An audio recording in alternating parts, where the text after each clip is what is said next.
Reference design is a term we've been using for a number of years now, where we develop a centralised, highly optimised core design, and then we localise and adapt it for specific sites and local conditions.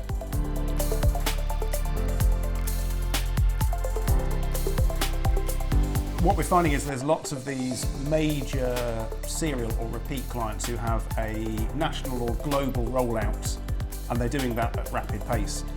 Most of these clients really understand their assets. They understand what layouts drive efficiency, what works operationally really well for them, and they don't want to start from scratch and design every asset for every site because of the time and cost associated. And actually to the point where sometimes bespoke design is slowing the process down because it takes a long time and it introduces variation which isn't necessarily valuable, but is adding cost and time to the process.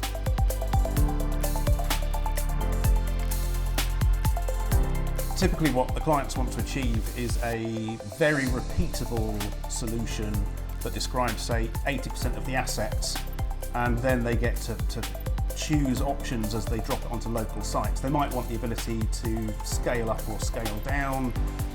They might want a seismic and a non-seismic version. They might want the ability to pre-select key equipment from their supply chain or key suppliers.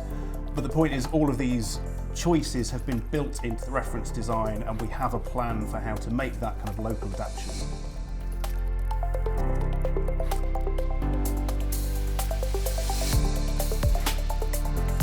The level of variability or flexibility that clients want in their reference design is quite client-specific or maybe sector-specific. So, to give a couple of examples, the Ministry of Justice have a very highly standardised, very repeatable house block that gets put onto their sites.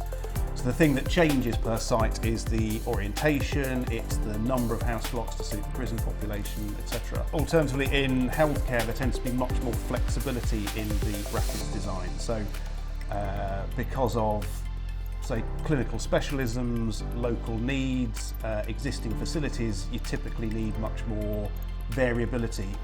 But the point is, in both of those, the design team, the local design team, can spend much more of their effort really responding to the specific site constraints, local context, place-making, energy balance, those things. They can put more effort into the very, very site-specific value-adding bits, knowing that the core design has sort of baked in best practice, operational principles, etc.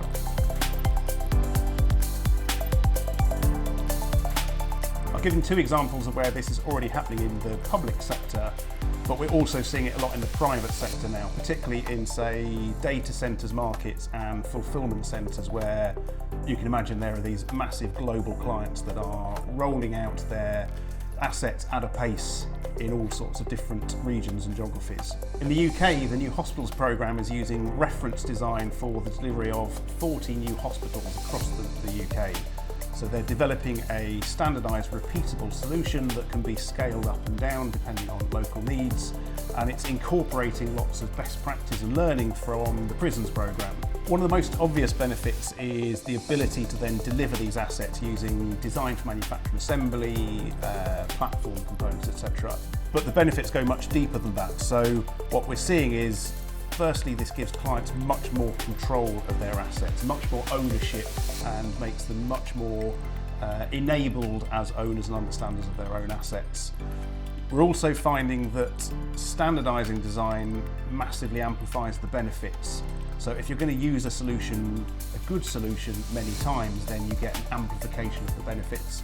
And it means that you can put loads more effort into designing that asset than you could on any one-off. So in a one-off, you appoint a design team, you go through a typical design process, typically none of the lessons are learnt.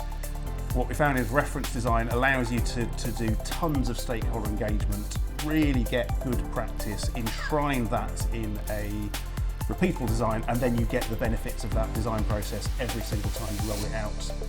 That then extends into the operation and maintenance, so staff get a greater understanding of these assets, the maintenance team have much better ability to change and replace things, and there's also a place for lessons learned, so that these assets are running, people learn how to use them better. That can also be taken enshrined into the next version of the reference design. So you get into a cycle of continual improvement rather than the traditional constant reinvention.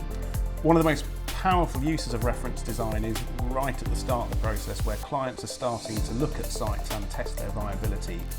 So typically a client will set a site-specific brief. So in the prisons example, that might be prisoner population. For a data center client, that might be number of megawatts. For a healthcare client, that's number of inpatient rooms, for instance. That then generates the, say, number of house blocks that need to be deposited on the site. And then we can very quickly test lots of iterations by testing different configurations.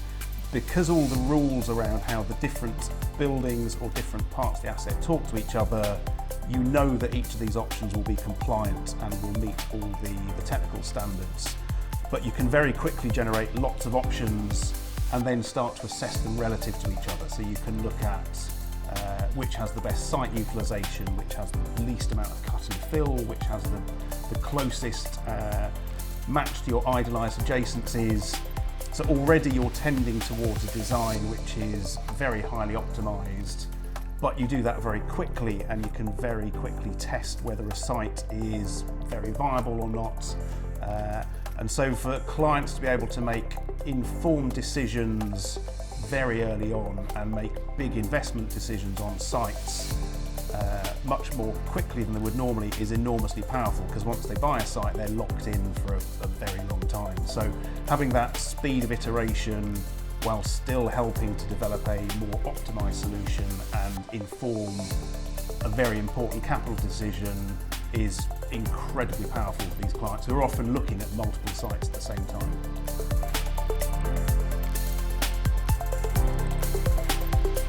So overall, this process has massive benefits through every stage of a project. So in the early stages, it allows clients to make very informed decisions on site selection right at the start of the process. That often saves months, if not years.